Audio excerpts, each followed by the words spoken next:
What is up, everybody? The 107 to the 112 in your 1 QB rookie drafts. What are we doing with these picks? If you do play Superflex, I've got that up on the channel as well, so make sure you guys check that out. But before we get into this video, guys, just do me a quick favor there. Hit that like, hit that subscribe if you do play Dynasty Fantasy Football. But let's get right into it.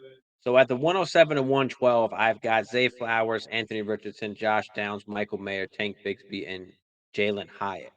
Don't love the end of the first round in super flex drafts, let alone in 1 QB. In 1 QB, if you missed the last video, the 1.1 to the 1.06, I mentioned after the 1.03, I'm okay with trading those picks and getting out of there. So the 107 to the 112, same situation where I kind of went out. I don't want to be forced to make those picks if I don't have to. Can I come off of some of these picks?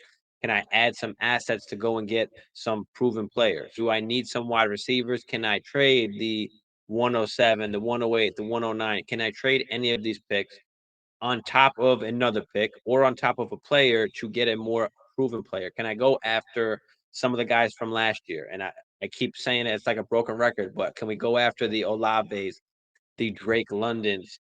Garrett Wilson is going to be extremely hard to get right now. He's kind of climbed up the rankings a lot, especially with the Aaron Rodgers news. So Drake London and Chris Olave are guys that I'm trying to heavily target, right? T. Higgins, Devonta Smith, um, DK Metcalf, any of these guys you can try and go after with one of these picks. You're going to have to add something on top. What do you have to add on top? See what that team particularly needs. Every league is a little bit different as far as where they value certain players and what picks they're willing to take for certain players. So open up the conversation, the 107, the 108 plus to go and get yourself the DKs, the Olaves, the Londons. See what is possible. Another thing you can do is trade any of these picks, any of these back end first round picks for a 2024 first, and just take the chance that maybe next year you have a top 6 rookie pick.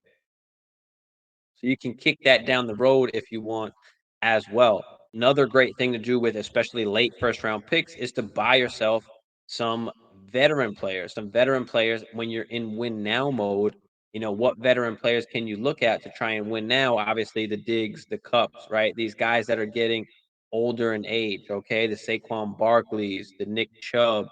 You can use that pick to go out and get, again, proven players, veteran players. If you do have a contending team, trading that late first round pick is always a thing that I want to try and do. If I'm competing, I know that I'm competing. I don't really want to make any of those picks in that back end of the first round. I'd rather trade that pick.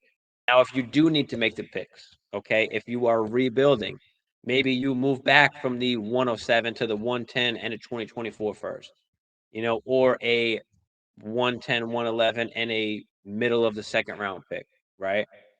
So I'm okay with moving back to accumulate more assets as well once you're at this point in time. If you need to rebuild, let's move back because what's the difference between, Zay Flowers and Josh Downs?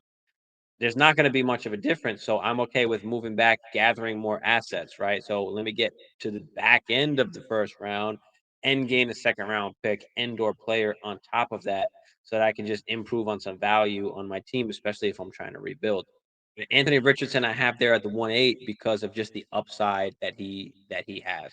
I know it's a 1 QB league. It might be controversial to put him into that first round because it is only a 1 QB league. But I think the value and the upside there, says that he probably should be in the first round, even though it's a 1 QB league.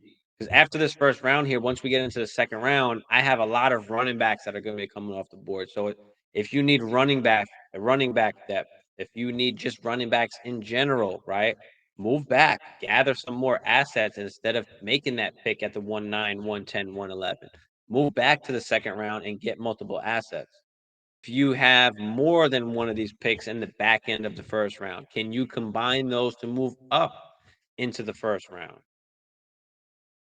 Right, can you get into the top 3 if you've got 2 back end picks? If not, can you just kick them to 2024? It's gonna be hard to get into that top 3 in that 1 QB league, even with giving up late first, so, you're better off just kinda kicking it down to 2024 if you have to.